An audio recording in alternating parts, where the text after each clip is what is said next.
If you enjoy this video, please remember to subscribe if you haven't already. And if you like what you see on my channel and would like to support me on Patreon, click on the link below.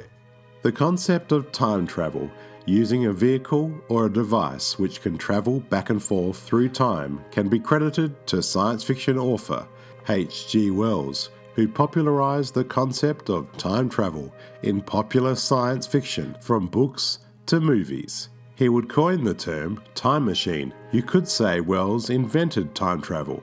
Time travel was first explored in H.G. Wells' short story in 1888 titled The Chronic Argonauts, which was a story published in Wells' college newspaper. This would act as the foundation for one of Wells' most famous works, the 1895 novel The Time Machine, a story that would also reflect his own political and socialist views of the times and his life during the late 1800s. The story of The Time Machine revolves around an inventor who is living in Victorian England before the turn of the century in 1899, who invents and constructs a time machine which enables him to travel back and forth through time. He travels forward to the year 802,701, once he discovers that mankind has been divided into two species, the passive Eloi, a childlike race, and the Morlocks, a race of mutant creatures who control the Eloi, then feed on them. Producer George Pal was known for his innovative work in stop motion throughout the 1940s with his brilliant puppet-toon shorts, winning several Academy Awards and even an honorary Oscar, before he would switch to producing live-action films, and during the 50s produced a number of science fiction films, including Destination Moon in 1950, When Worlds Collide in 1951, The War of the Worlds in 1953, The Naked Jungle in 1954, and the film Conquest of Space in 1955. After the hit that was War of the Worlds in 1953, George Pal approached Paramount Studios to do another adaptation of a H.G. Wells novel titled The Time Machine. Unfortunately, this idea to do a feature film was rejected by Paramount. He even approached many other studios, but they would show very little interest in his idea. Pal would then decide to direct his first feature in 1958, titled Tom Thumb for MGM. He began to develop a friendship with studio head Matthew Raymond at MGM British Studios, who would secure finance for Pal from Metro-Goldwyn-Mayer to do a film adaptation of the H.G. Wells novel The Time Machine in 1959. The film used mostly the same story and premise, although there were a few differences to the classic novel. In the casting process, George Pal originally saw a middle-aged British actor in the lead role of George, like David Niven or James Mason. Actor Paul Schofield was originally approached by Pal for the lead, but he would later change his mind, so Pal sought out a young Australian actor by the name of Rod Taylor, who at this time had starred in a number of well-known films, including Giant in 1956 and Separate Tables in 1957. Pal cast Taylor because he saw the main character of George to be more athletic, masculine, and idealistic. These were all traits which Taylor seemed to possess. The Time Machine is a big part of my life because it was my first starring role with Yvette Mimieux. Sweet, sweet girl. And we did another great picture after that called Dark of the Sun, about the mercenaries. But The Time Machine was absolutely wonderful. It was made for $600,000. Nobody thought it'd be anything. And lovely George Pal, who created and directed it, I honestly believe he died of a broken heart. And that's why I have a big thing about The Time Machine. Because he tried so desperately to make a sequel. And they said, the cheap little picture, that's not going to go anywhere. And it's probably the biggest kids or adult classic of science fiction movies ever. The lead character was only known as George in the film. We don't hear a last name. We are given a small glimpse of his last name in the film on a brass plaque on the panel of the Time Machine with the name H. George Wells on it. Alan Young, a voice actor and comedian known mainly for his radio work and television work, is best known to us for his role as Wilbur in the 1960s comedy series Mr. Ed. Young would play George's loyal friend, David Philby. Young is wonderful in the role. He would also play Philby's son, James Philby. A number of notable character actors would appear in the film, from Sebastian Cabot, Tom Helmore, Doris Lloyd as Miss Watchett, to notable character actor Whit Bissell, who to many science fiction and fantasy fans is known for appearing in the movies I Was a Teenage Werewolf and Creature from the Black Lagoon. Bissell was usually cast as calm under pressure characters. A perfect example of this is his role of Lieutenant General Kirk in the Irwin Allen show The Time Tunnel in 1966. Whit Bissell would also appear in the remake of the same name, The Time Machine, in 1978. Paul Frees, a famous voice actor known for his work at MGM, voicing characters on Walter Lance's animated productions and Walt Disney theatrical cartoons throughout the golden age of animation in Hollywood, and voicing the character of Boris Badenov in the Rocky and Bullwinkle show. Freese was often referred to as the man of 1,000 voices. Freese would voice the Rings in The Time Machine. The beautiful Yvette Mimieux was cast as the Eloy character, Weena. At the beginning of production of The Time Machine, Mimieux was actually underage and was not legally supposed to work, but after turning 18, partway into production, she was legal again. She had no experience working on a film, and this was her very first role, but by the end of production, she was a pro, and reshot her early scenes for the film.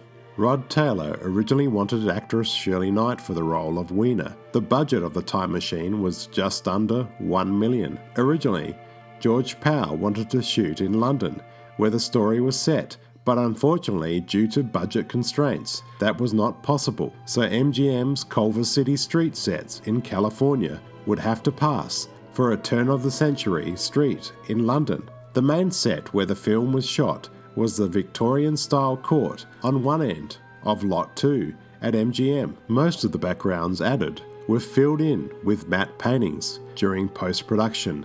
In one particular scene, which is set in 1966, just after a volcano erupts, model cars and model buildings were used when the lava oozes over the street. The lava was made up of oatmeal with red food colouring.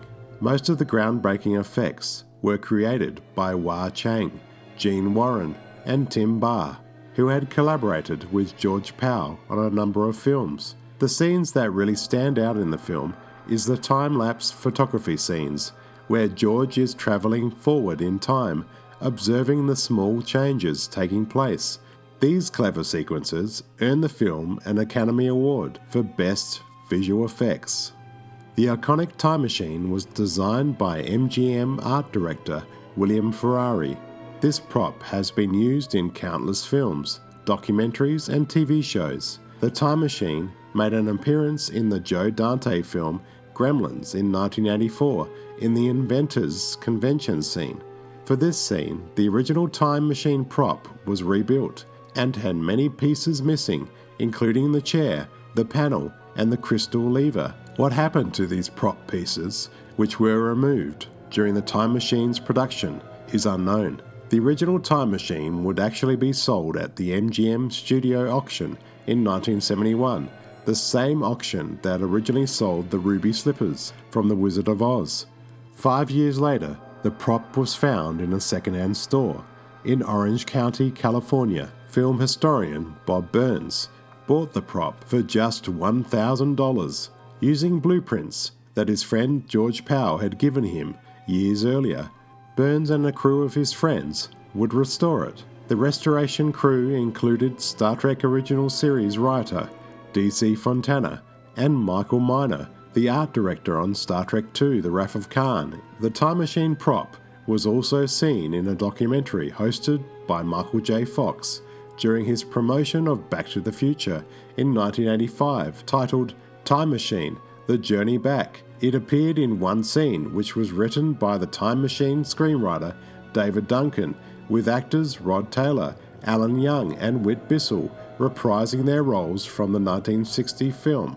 The Time Machine influenced so many films, and the Time Machine prop inspired the Time Machine design in the 1979 film Time After Time, starring Malcolm McDowell. In the Quantum Leap episode titled Future Boy, the character designs and builds a time machine very similar to the 1960 film's Time Machine. In the comedy series' 14th episode of The Big Bang Theory, titled The Nirvana Annihilation, an exact full-scale replica of the Time Machine makes an appearance. The episode also pays homage to the Time Machine when Sheldon dreams he travels into the future and gets attacked by Morlocks. During production of the Time Machine, shorter actors were hired to play the Eloi and the Morlocks to make Rod Taylor, who was just under 6 feet, appear taller in the scenes. The Morlock were creatures partly designed by director George Powell himself, but most of the credit should go to the legendary MGM makeup artist William Tuttle, who created the frightening-looking makeup for the film. Tuttle was honoured with an Academy Award for his makeup work on another George Powell film, The Seven Faces of Dr. Lau, in 1964. Tuttle modelled the basic design of the abominable snowman in The Seven Faces of Dr. Lau from his design of the Morlocks. Some of the costumes used in the film for the Civil Defence Air Raid Officer uniform was actually the C-57D crew uniform in the 56 film Forbidden Planet. Incidentally, in the talking ring scene, a large acrylic sphere prop used on C-57D's control bridge from Forbidden Planet is seen. One of the contributing factors of the Time Machine is the incredible score composed and conducted by Russell Garcia, which is beautiful, emotional, and thrilling. Singer Peggy Lee wrote a song for the film called The Land of Lil, which was never used. The film earned over $1.5 million in the US, with a profit of over $250,000. After the success of The Time Machine, George Powell already was planning to do a sequel, and several scripts were submitted, but all were reportedly rejected by MGM. The Time Machine has been adapted into 2 more movies and a comic from the original novel by H.G. Wells. The 1978 TV movie starring JonnyBaak was intended to be a more faithful adaptation of the novel, where the Time Machine from 1960 took a few liberties in the story. The film was broadcast on November the 5th, 1978 on NBC. The Time Machine in 2002 was a loose adaptation of the 1895 novel, but was more based on the 1960 movie version. The film starred Guy Pearce and Jeremy Irons, and was directed by Simon Wells, who was in fact the great-grandson of H.G. Wells. The film also had a cameo of actor Alan Young, who played Philby. There were many differences in the 2002 version.